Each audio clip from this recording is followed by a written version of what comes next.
I don't have a voice in my head.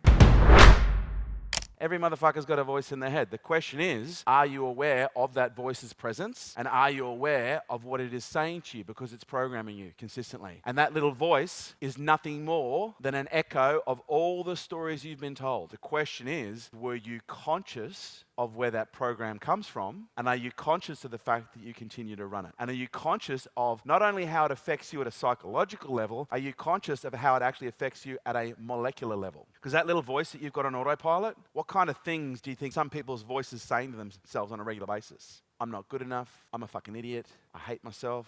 I may as well be dead.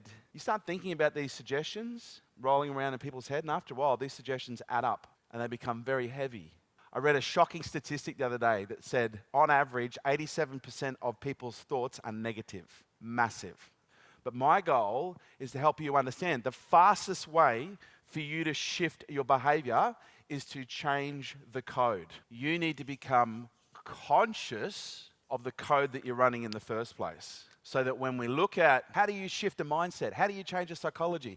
As far as I'm concerned, there are a range of different ways that you can change a psychology, but the fastest way to shift a psychology is through suggestion. The life you're living right now. The life you're living right now is the sum total of all the suggestions that you're running consistently.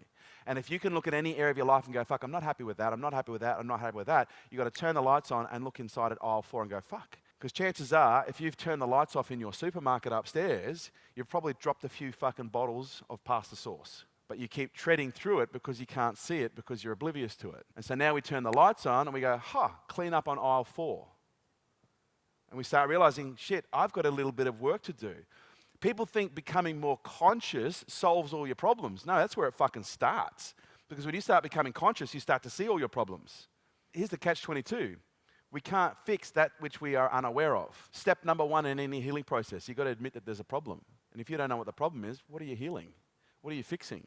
That story that you run, that little voice that you run in your head is nothing more than a self-hypnotic prophecy that you are constantly using to program your behavior, but for the most part, you're doing it unconsciously. Switch the lights on so that you start listening to that little voice in your head and you start seeing the correlation between what am I saying to myself and how am I behaving. And understanding that, stories, they are the foundation of your psychology. They produce your beliefs, which then determine what you filter, what you see.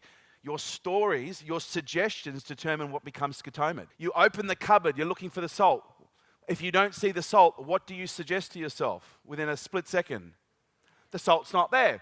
And what does your psychology do to comply? Well, let's make it disappear.